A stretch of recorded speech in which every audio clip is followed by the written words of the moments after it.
There is a muscle hiding inside your lower leg right now, and most people have never heard its name. It sits deep behind your shin bone, tucked under the bigger calf muscle you can actually see. You cannot spot it in the mirror. Most days, you probably do not even feel it. But this small hidden muscle has a strange superpower. When it goes to work, it can pull sugar straight out of your blood without your pancreas lifting a finger. A peer-reviewed study from the University of Houston put real numbers on it. People who switch this muscle on while sitting down, yes, sitting, cut their after-meal blood sugar spike by roughly half. No gym, no diet, no medications, just one tiny movement at a desk. And once you understand how it works, you will stop blaming that post-lunch crash on getting older or on a heavy meal. Before we get into it, if you want health information explained the way it should be explained, give this video a like and hit subscribe. The goal is 300,000 subscribers, and every like really does push this channel forward. Practical checklist and follow-up posts live on my Telegram channel. The QR code is on your screen right now, so take a second to scan it. Now let's get into what is actually happening in your body. To understand the after-meal crash, you first have to understand glucose. Glucose is sugar in its simplest form, and it is fuel. That word matters. Every cell in your body runs on it. Your muscles burn it, your liver stores it, and your brain, this is the important part, depends on it almost completely. Cut glucose off from your brain for more than a few minutes, and you stop thinking clearly. So glucose is not the enemy. It is a basic, non-negotiable requirement for staying alive. The problem is never glucose itself. The problem is what happens when too much of it shows up in your bloodstream too fast, and your body has nothing useful to do with it. When you eat carbohydrates, things like bread, rice, pasta, potatoes, anything sweet, and yes, even some fruit, your digestive system breaks all of it down into glucose. The glucose enters your bloodstream. This is normal. This is supposed to happen. The trouble starts when a lot of glucose arrives at once. Picture a garden hose with a tap turned on gently. Water flows through, the hose holds its shape, everything is fine. Now imagine someone cranks that tap wide open, the hose bulges, the walls strain. That is roughly what your blood vessels deal with during a sharp sugar spike. Your body notices this surge right away and sends a message to your pancreas, a small organ tucked behind your stomach. The message is simple: release insulin and release it fast. Insulin is a hormone, and you can think of it as a delivery worker. Its job is to grab glucose out of the blood and shuttle it into cells where it can be used or stored. Some of it goes to your muscles, a lot of it goes to your liver, where it gets packed away as something called glycogen, which is basically your body's emergency fuel reserve. But here is where it gets interesting. If your muscles are already topped up and your liver is already full and you are sitting still on the couch after dinner, your body still has to do something with the leftover glucose. It does not just throw it away. It tucks it into your fat cells, and once it goes in there, it is very, very hard to get back out. Meanwhile, your hardworking insulin has done its job almost too well. It has shoved so much glucose out of your blood that your sugar level drops, sometimes lower than where it started before you eat. This is the crash, and this is where the symptoms millions of people describe every single day come from. Your blood sugar drops fast, and your brain, which lives on glucose, panics. It sends out an alarm: energy is running low, fix this now. A wave of tiredness washes over you. Your head feels foggy. Your thoughts get slow and sticky. Your eyelids feel heavy. And then comes that very specific, almost desperate craving for something sweet right now. A cookie, a candy bar, a handful of chocolate from the office kitchen. This is not weakness, and it is not a lack of willpower. It has nothing to do with your character. It is pure chemistry. Your brain is doing exactly what it evolved to do, protecting itself from running out of fuel by demanding more. Sugar went up fast, sugar came down fast, and now your brain is in energy conservation mode. It slows down everything that is not urgent, so it can keep the essential functions running. That is what is really happening when you hit a wall at 3 o'clock in the afternoon. There is a case from clinical practice that captures this perfectly. A woman named Linda, around 44, works as an accountant. Smart, capable, sharp in the morning. But every afternoon after lunch, she hits a wall. Her head goes foggy. She cannot concentrate on the numbers in front of her. And like clockwork, around 3 o'clock, she walks down the hall to the vending machine and buys a chocolate bar. For years, she told herself the same story, that she just had a sweet tooth, that she just had no discipline. But that was never the truth. Her brain was running the same biochemical cycle every single afternoon. The chocolate pushed her glucose back up, then it crashed again.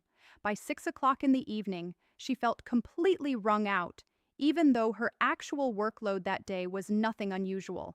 She was not exhausted from work. She was exhausted from a blood sugar roller coaster nobody had ever explained to her. And every single one of those roller coasters cost you something.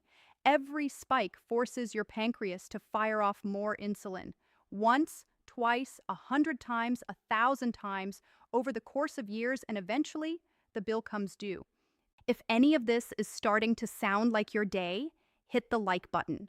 It helps other people who live with this exact pattern find this video. So what is the long-term damage? Here is the thing.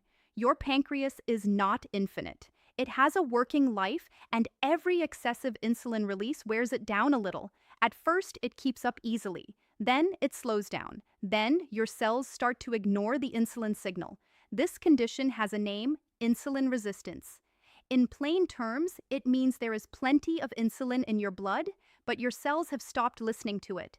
The key is there, the lock is there, but the lock is jammed. To force glucose into the cell anyway, your pancreas has to release even more insulin. More and more, year after year, working harder and harder for less and less in return. The tricky part is that for a long time, your routine blood work can still look fine. There is no diagnosis, no flashing red light, but the fatigue is real. The belly fat is creeping in. The cravings will not let up. You live with all of this for years and cannot point to anything wrong. It feels too early to bother a doctor because nothing is dramatically broken, but something is off. And ironically, this exact moment, when nothing is officially wrong yet, is the easiest possible time to turn things around. Here is another pattern that shows up all the time in primary care. A man named Mike, 52, walks into his doctor's office complaining about back pain. Nothing to do with sugar, right? But during the conversation, he mentions in passing that for the last 3 years or so, he is hungry all the time, even right after a full meal. An hour later, he is hungry again. The doctor sends him for blood work. His fasting glucose comes back at the very top of the normal range. Not diabetes, not even officially pre-diabetes, but to an experienced clinician, that number tells a story. The pancreas is running near its limit.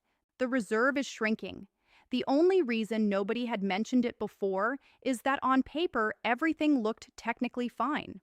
If this whole process is not interrupted, insulin resistance eventually slides into prediabetes. Prediabetes slides into type 2 diabetes. And once you are dealing with type 2 diabetes, the complications start showing up. Damage to your blood vessels, problems with your vision, kidney trouble, slow healing wounds on your feet. This is not a scare story. This is what medical practices in the United States see every single week. But here's the good news. While your numbers are still in range, all of this can be stopped, slowed, and in many cases, reversed. And the tool you need is simpler than you think. That tool is your own muscles. Inside every muscle cell, there are tiny structures called mitochondria. You do not have to remember the word. What matters is what they do. They work like little furnaces. They grab glucose out of your blood, burn it, and turn it into energy for movement and heat. While you are sitting completely still, those furnaces are running on a low pilot light. They need almost no fuel. But the second a muscle starts to contract, those furnaces flare up. They start burning glucose at a much higher rate. Here is where it gets really interesting. Normally, glucose has to use insulin as a key to unlock the cell door. No insulin, no entry. But a working muscle has a back door. It opens its own door, no key required. This is a completely separate biological mechanism, and it kicks in the moment a muscle contracts. Glucose flows straight from the bloodstream into the muscle cell. Your pancreas does not even need to get involved. Your blood sugar drops, your insulin stays calm, the roller coaster never gets going. This is why the 90 minutes after a meal are the most valuable window of the day for your metabolism. That is when glucose is rising. That is the exact moment when your muscles can grab it directly, before it has a chance to get stashed away in your fat cells, and before your pancreas has to fire up another big insulin release. So, which muscle does this job best? That is where the hidden muscle in your calf comes back into the story. But first, one quick note. Muscle activity really does control blood sugar, and the science on this is settled, but it only works if you do it consistently. One walk after one meal helps that one meal. A daily habit of moving after meals slowly rewires how your whole body handles glucose. Your cells become more sensitive to insulin, your muscles become hungrier for sugar, your whole metabolism shifts. The magic word here is consistency, not intensity. Now the muscle. On the back of your lower leg, just below the knee, there are two main muscles stacked on top of each other. The one you can see, the bulge in your calf, is called the gastrocnemius. That is the muscle that flexes when you stand on your toes. But underneath it, deeper inside the leg, sits a second muscle called the soleus. Most people have no idea it is there. It does not show in the mirror. You cannot really feel it on its own. And yet, pound for pound, when it comes to pulling glucose out of your bloodstream, no other muscle in your body matches it. A few years ago, researchers at the University of Houston ran an experiment that turned a lot of heads in the science world. Their study was published in the peer-reviewed journal iScience in the year 2022. They had people sit in a chair and do one very simple movement after eating, lifting and lowering their heels while keeping the toes on the floor. You could be working at a computer, watching television, talking on the phone. Nothing about your day had to change. The only thing moving was the back of your foot. The results stunned even the researchers themselves.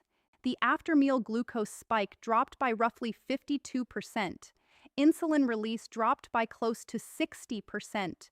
That second number is huge. It means the pancreas barely had to engage. The soleus was pulling glucose out of the bloodstream so fast that a big insulin response simply was not needed. You can try this right now while you are watching this video. Plant both feet flat on the floor, keep your toes pressed down. Now just lift your heels up slowly and let them back down. Up, down, at your own pace. No rush, no force. You can do this at your desk. You can do it on the couch. You can do it in a coffee shop and nobody around you will even notice. 10 to 15 minutes of this after a meal is enough to make a real measurable difference. The soleus is the most efficient single tool, but it is not the only one. The more muscles you get involved after a meal, your legs, back, core, and arms, the more glucose leaves your bloodstream and the faster it goes. There are a few more options and all of them fit into a normal day without any special planning. The first is a walk after eating. In one study, two groups were given the same meal. One group sat quietly afterward. The other group took a 10-minute walk at an easy pace. The walking group's blood sugar peak was roughly half of what the sitting group experienced. We are not talking about an hour on the treadmill. We are not talking about interval training. 10 minutes, easy pace. The route does not matter. You can step outside. You can walk laps around your living room while scrolling your phone. You can climb the stairs in your building a few times. The only rule is to move instead of sitting. The second option is squats, and they work even faster. The reason is simple. Squats fire up the biggest muscles in your entire body, your thighs and your glutes. Bigger muscle, more glucose pulled out per minute. The technique is straightforward. Stand tall, feet about shoulder width apart, toes pointed slightly outward. Lower yourself down as far as feels comfortable. You do not need to hit parallel with the floor. Keep your back straight. Let your knees track in the same direction as your toes so they do not collapse inward. Then push back up. Do 10 of them, slow and controlled. A great trick is to anchor it to your kettle. Turn the kettle on for your after-dinner tea, and while it heats up, do your set. That is roughly the right amount of time to give your glucose somewhere to go. And the last tool is the most underrated of all, housework. People already do it. The problem is, they usually do it before they eat, or an hour later, once the sugar has already gone where it wants to go. The trick is to do it right after eating. 15 minutes of cleaning up after dinner is, in terms of glucose control, roughly equivalent to a 10-minute walk. Wash the dishes by hand. You are standing, you are moving. Wipe down the counters, sweep the kitchen floor, put things back where they belong. Your body is moving, your muscles are working, your glucose is going somewhere useful. You do not even need motivation for this because you were going to do it anyway. Here is what I love about these 4 tools. You do not need to rearrange your life around them. You do not need to wake up earlier. You do not need a gym membership, which can run you anywhere from $20 a month to a couple hundred. You do not need workout clothes. You do not need a personal trainer. You just stop sitting still for 10 or 15 minutes after you eat. Or if you really want to sit, then sit and wiggle your heels. That is it. Now, there is one pattern here worth pointing out on its own. How fast insulin resistance develops and how fast you can rebuild insulin sensitivity depends a lot on your age. After 40, muscle mass naturally starts to decline if you do not actively maintain it. Doctors call this sarcopenia. Less muscle means a smaller glucose disposal system. A smaller disposal system means more pressure on the pancreas. More pressure means the roller coaster gets louder. Drop a quick comment below with your age. It really helps me understand who is watching and how relevant this topic is for our audience right now. Let's pull it all together. In the short term, if you start moving right after meals, you will feel the difference within a few days. That post-lunch fog will fade, your head will feel clearer in the afternoon, your energy will stop falling off a cliff an hour after eating, and that pulling, urgent craving for something sweet will quietly start to lose its grip. In the long term, you are doing something even more important. You are taking the load off your pancreas. Every time your muscles handle glucose directly, your pancreas gets a break. Year after year, those breaks add up. That is the difference between staying metabolically healthy into your 60s and 70s and slowly drifting toward insulin resistance, prediabetes, and type 2 diabetes. So here is what is worth doing in practice. Pay attention to what you actually do in the first 15 to 20 minutes after a meal. Try those seated heel raises at least once today and see how you feel. It is worth bringing up your fasting glucose number with your doctor at your next appointment. And if they think it makes sense, asking about hemoglobin A1C as well, which is a blood test that shows your average blood sugar over the past 3 months.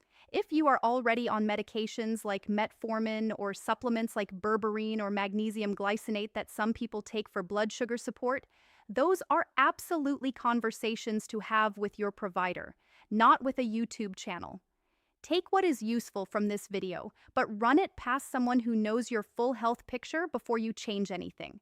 If you got something out of this, drop a like and subscribe. That is what helps this channel keep growing. The goal here is 300,000 subscribers, and every single one of you helps get us closer. For the practical takeaway version of this video, scan the QR code on your screen. That's my Telegram channel where the checklists and follow-up posts live.